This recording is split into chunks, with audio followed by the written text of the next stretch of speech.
Shalom saudara yang dikasihi Tuhan Yesus Kristus. Selamat malam, selamat berjumpa kembali dalam renungan pada malam hari ini.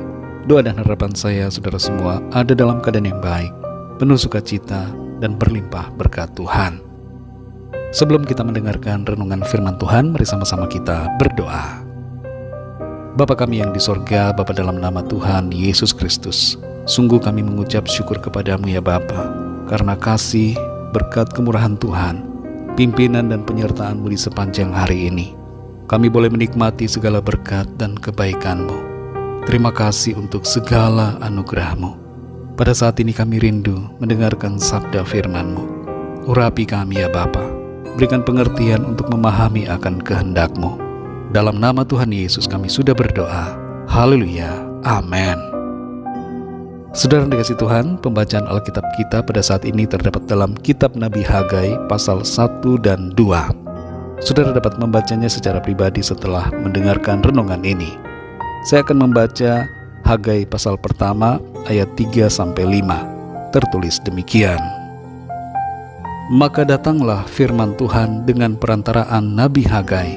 Bunyinya, apakah sudah tiba waktunya bagi kamu untuk mendiami rumah-rumahmu yang dipapani dengan baik, sedang rumah ini tetap menjadi reruntuhan? Oleh sebab itu beginilah firman Tuhan semesta alam, perhatikanlah keadaanmu. Saudara dikasihi Tuhan, seorang remaja bernama Paul yang tinggal di Belanda, ketika menginjak usia 18 tahun, ditanyai oleh ayahnya, apakah ia akan terus masuk ke gereja dan mengingat akan Tuhan sebagaimana yang selama ini ia lakukan sejak kecil, di mana ia rajin beribadah mengikuti ayah dan ibunya. Paul menjawab tidak. Ia tidak mau lagi pergi ke gereja.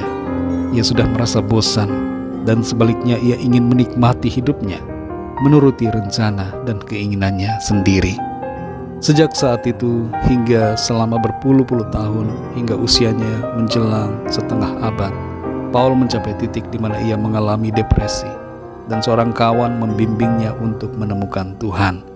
Ia mengikuti sebuah Bible camp, dan di situ dia bertobat, kembali menerima Tuhan, dan ia mengalami kelahiran baru. Hidupnya tidak sama lagi. Sekarang ia merasakan sukacita dan damai sejahtera di dalam Tuhan Yesus Kristus. Hagai 1 ayat 3-5 ini berkata, maka datanglah firman Tuhan dengan perantaraan Nabi Hagai.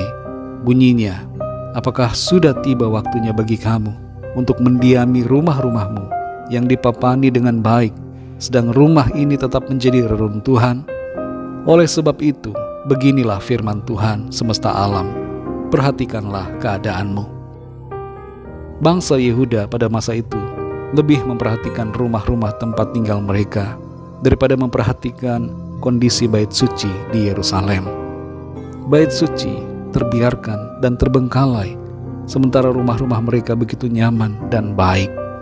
Firman Tuhan menegur mereka melalui Nabi Hagai, mengingatkan agar mereka memperhatikan bait suci. Ini berbicara bahwa Tuhan menghendaki agar mereka hidup beribadah kepada Tuhan, mengingat akan Tuhan dalam hidup mereka. Ada satu kata yang disebutkan dalam ayat yang kelima, yang diulangi di ayat-ayat yang lainnya, yaitu perhatikanlah keadaanmu. Tuhan menyuruh mereka untuk memperhatikan keadaan mereka, menilai dan menimbang, serta sadar bahwa mereka perlu Tuhan. Saudara yang dikasihi Tuhan, makna dan pesan penting dari apa yang tertulis dari kitab Hagai adalah agar kita semua mengutamakan Tuhan dalam hidup kita. Kita seringkali memperhatikan hanya keadaan lahiriah kita, tapi mengabaikan kondisi rohani kita sendiri. Kita cenderung memperhatikan perkara-perkara dunia daripada mengutamakan Tuhan. Padahal Tuhan adalah sumber segala-galanya dalam hidup kita. Kita sering merasa bisa memperoleh segalanya di luar Tuhan. Padahal tanpa Tuhan, hidup kita kosong dan menjadi sia-sia. Dalam Matius 6 ayat 33 tertulis, tetapi carilah dahulu kerajaan Allah dan kebenarannya, maka semuanya itu akan ditambahkan kepadamu. Ayat ini saudara mempunyai maksud yang selaras dengan apa yang dikatakan di dalam kitab Hagai. Tuhan Yesus menegur kita semua yang terlalu sering mengabaikan yang utama untuk mencari yang tidak utama. Kita sering melupakan yang kekal untuk yang sementara. Kekhawatiran dan berbagai ambisi dunia membuat kita mengesampingkan Tuhan, padahal seharusnya kita mendahulukan Tuhan.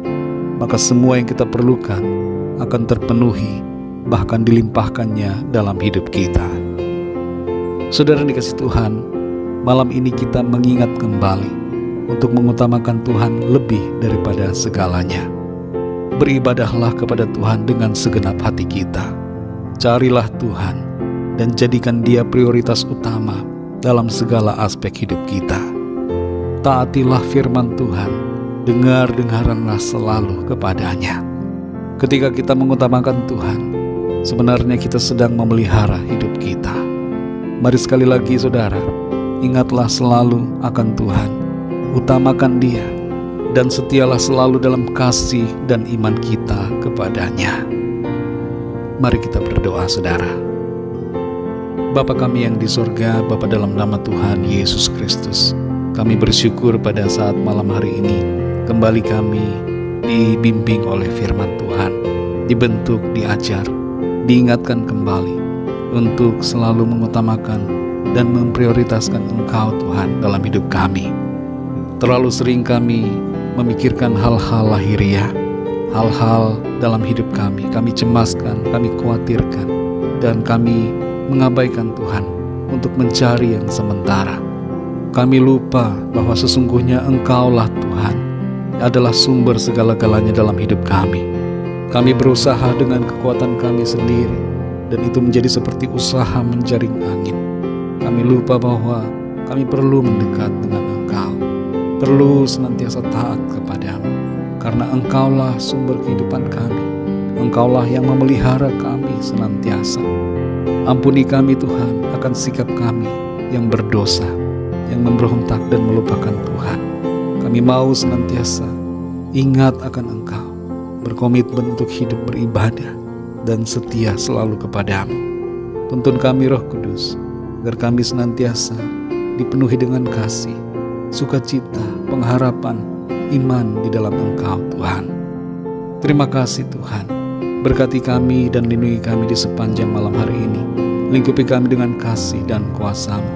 Kami berdoa, memohon lawatan Tuhan atas setiap kami, agar Tuhan menyembuhkan yang sakit, menguatkan yang lemah, memberikan semangat baru kepada yang berputus asa, melepaskan yang terikat terbelenggu dosa dan kuasa kegelapan, dan menyatakan mujizat-Mu dalam kehidupan setiap kami yang sedang dalam pergumulan.